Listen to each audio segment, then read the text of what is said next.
Bonjour à tous, on se retrouve pour une petite vidéo de corrigé du bac blanc pour que vous ayez quelques éléments pour comprendre vos notes qui sont normalement sur Pronote. Ici ce sont des éléments généraux. Si malgré tout vous avez encore des questions sur votre note, vous n'hésitez pas à m'envoyer un message et je vous donnerai bien sûr toutes les indications possibles. Je prendrai en photo votre copie si nécessaire pour pouvoir vous l'envoyer si vous me le demandez. Et si ce que je vous dis là maintenant tout de suite ne vous suffit pas. Alors la première chose, c'est que y a des élèves qui ont des soucis où moi je peux plus rien faire. C'est-à-dire qu'il y en a qui apprennent pas leur cours. Donc si vous savez que vous n'avez pas vraiment bien appris votre cours avant le bac blanc, déjà première indication sur votre note. Et puis ensuite, il y en a qui respectent pas la méthode. Et là, je sais plus quoi faire. C'est-à-dire que je vous ai fait des fiches méthodes, on a fait des séances de méthode ensemble. Si vous respectez toujours pas la méthode, je peux plus rien pour vous, d'accord? Donc si vous respectez pas la méthode de l'intro, c'est vraiment grave. Notamment dans l'intro, il faut bien faire l'opposition, d'accord? Donc d'un côté, oui, parce que, mais d'un autre côté, non, parce que, d'accord? Petite remarque à ce sujet. On avait dit que quand on fait le parce que là dans l'opposition, c'est bien d'utiliser les définitions. Il y en a qui essayent scrupuleusement de le faire, mais ça donne des trucs pas top. Donc, nouvelle règle de méthode, ne vous forcez pas à utiliser les définitions si ça coule pas naturellement. Si ça vous conduit à faire un truc tordu, je préfère 10 fois que vous n'utilisiez pas les définitions, mais que vous le justifiez simplement. Je l'avais déjà dit d'ailleurs ça, quand on avait fait le devoir avec une intro, un paragraphe. Utiliser les définitions, c'est uniquement si vous voyez un truc évident, logique, précis, etc. Si ça vous conduit à vous embrouiller, vous ne le faites pas, d'accord? Donc ça, c'est un point important. Donc ça, c'est pour l'intro. Mais surtout, la fiche méthode que vous n'utilisez pas ou que vous ne respectez pas, c'est la fiche méthode 2. C'est la fiche méthode sur les étapes d'une sous-partie. Je rappelle qu'il y a 4 étapes. 1, on annonce l'argument. 2, on explique son argument, si possible avec un philosophe. 3, on fait un exemple. 4, on fait le lien avec le sujet. Si vous respectez pas ça, ça va conduire à plein d'autres problèmes. C'est pas grave en soi, mais c'est juste que cette méthode, elle est là pour vous aider, d'accord? Donc ce qui se passe, c'est que déjà la première étape là, en fait, il y en a plein qui l'oublient. Vous lancez tout de suite dans une réflexion sans avoir annoncé votre argument. Et ça perd le correcteur. Donc, alors que si votre première phrase, elle résume l'argument, c'est quand même beaucoup mieux. Ce que ça veut dire aussi, c'est ne pas mettre le philosophe dès la première phrase. Si vous voulez utiliser, je sais pas, Kant dans votre sous-partie, c'est très bien, mais attendez l'explication, c'est-à-dire au moins la deuxième phrase. La première phrase, c'est vraiment un résumé, ça va mettre le correcteur de bonne humeur, d'accord? L'explication, c'est là qu'intervient le philosophe, c'est là qu'il faut développer un maximum, etc. Ensuite, l'exemple, ça en général, il n'y a pas de problème. Et ensuite, on fait le lien avec le sujet, ok? Si vous n'avez pas révisé cette fiche et vous n'avez pas fait ça correctement, ne vous étonnez pas de ne pas avoir une note extraordinaire, d'accord? C'est évident. Donc ça, c'est pour les points où je suis désolée, mais je peux plus rien faire vraiment pour vous. Là, il faut juste revoir son cours et revoir la méthode pour le bac, ok?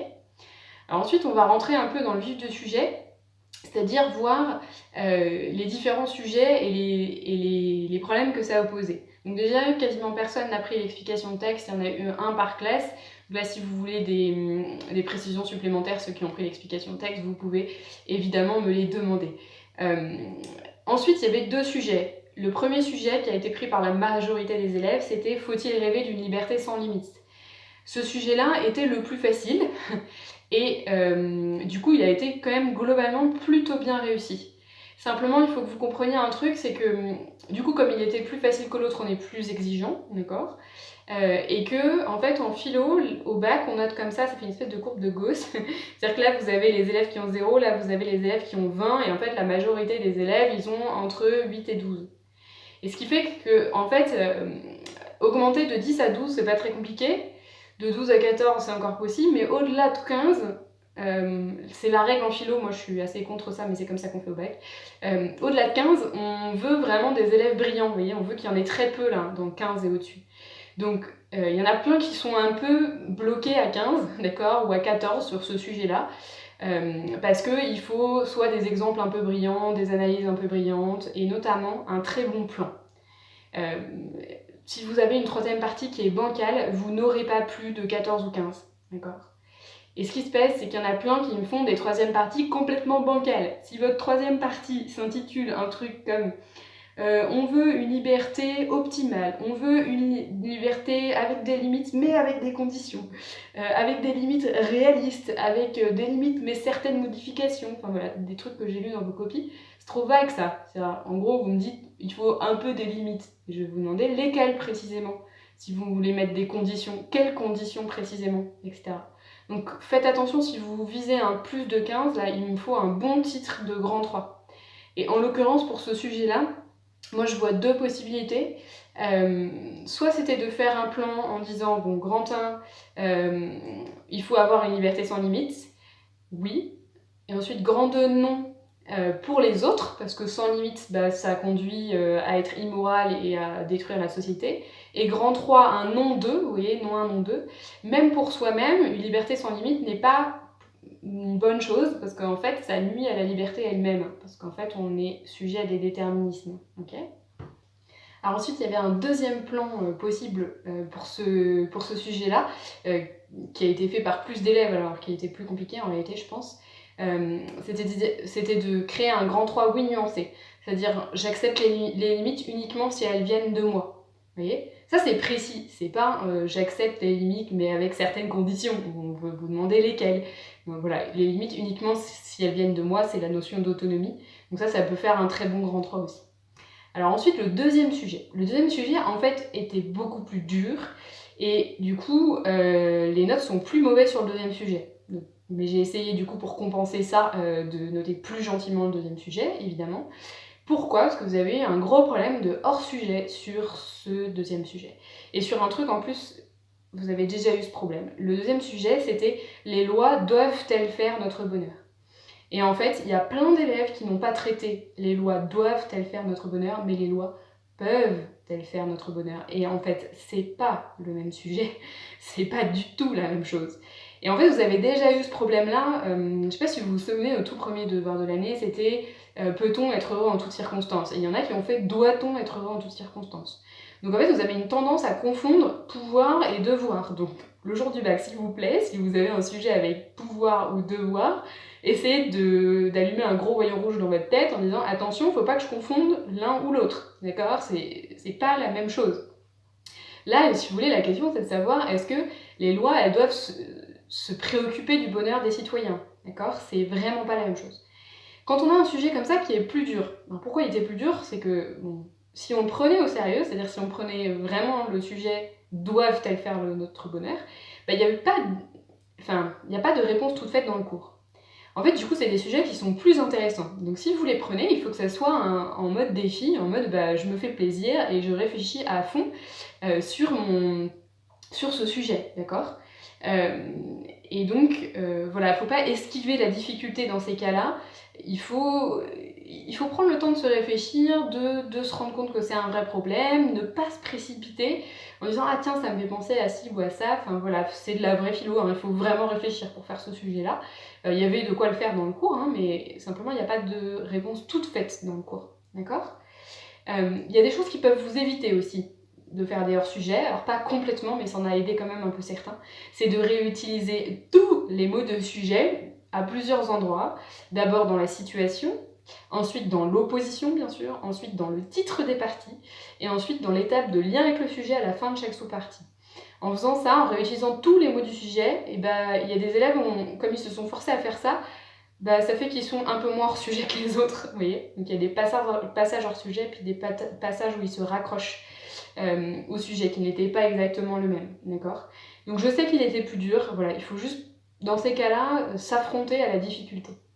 Un plan possible, en fait, pour ce sujet-là, du coup, ça aurait été de dire, dans le grand 1, oui, les lois doivent faire notre bonheur parce qu'il est normal que l'État se préoccupe, cherche le bonheur des citoyens plutôt que leur malheur, d'accord ? Ça paraît quand même logique. Le grand 2, c'est ça qu'il y a plein d'élèves qui n'ont pas vu, ça aurait été de dire, en fait, non, c'est dangereux quand l'État se préoccupe du bonheur des citoyens, parce qu'en fait, il devient totalitaire, d'accord ? C'est aux individus eux-mêmes de chercher leur propre bonheur, et c'est pas aux lois d'assurer le bonheur des citoyens. Et en fait, la solution dans le grand 3, c'est de dire l'État, il doit se préoccuper de 2 choses, des conditions du bonheur, ce qui n'est pas tout à fait la même chose, et il doit se préoccuper des droits des citoyens. Vous voyez, si on réfléchit dans des sujets difficiles, l'analyse du sujet, elle est très importante. Vous voyez, l'analyse, le moment où on met le sujet au milieu de la feuille, puis on fait une espèce de carte mentale, etc. Parce que qu'est-ce que c'est qu'une loi ? Une loi, c'est un énoncé général qui est mis par une autorité qui encadre l'action des citoyens par des droits et des devoirs. Donc les lois, c'est de l'ordre des droits et des devoirs. Le bonheur, c'est la satisfaction des désirs. Droit, désir, c'est pas tout à fait la même chose, mais en même temps, ça peut aller ensemble. C'est-à-dire que l'État, par exemple, il va garantir la santé des citoyens, normalement. Et la santé, c'est un droit. C'est aussi un désir. Donc à ce moment-là, ça coïncide. Mais en fait, l'État, il se préoccupe pas de tous les désirs des citoyens. Si l'État se mettait à se préoccuper de tous les désirs des citoyens, ça ne fonctionnerait pas. La loi ne peut pas faire ça. Vous comprenez que c'était ça le sujet en fait, c'est à quel point l'État doit se préoccuper du bonheur des citoyens. Et donc à quel point les lois elles doivent garantir non seulement des droits mais aussi des désirs. Okay. Il y avait un autre plan possible qui a été adopté par ceux qui s'en sont à peu près sortis, c'est de faire un grand 3 qui dit l'État de se préoccuper non pas du bonheur de chacun mais du bonheur de la majorité, d'accord ? Ça c'était une autre façon de s'en sortir. Et qui est aussi intéressante, hein. C'est-à-dire que les lois, elles ne se préoccupent pas du bonheur de chacun, elles se préoccupent du bonheur de la majorité. Je ne sais pas si vous voyez la nuance. Voilà, vidéo volontairement courte pour que vous n'ayez pas trop de choses à regarder, mais n'hésitez pas à me poser des questions relatives à votre note si vous ne la comprenez pas malgré les indications que je vous ai données ici, et je prendrai bien sûr le temps de vous répondre. Je vous souhaite à tous un bon week-end et on se retrouve la semaine prochaine pour de nouvelles aventures.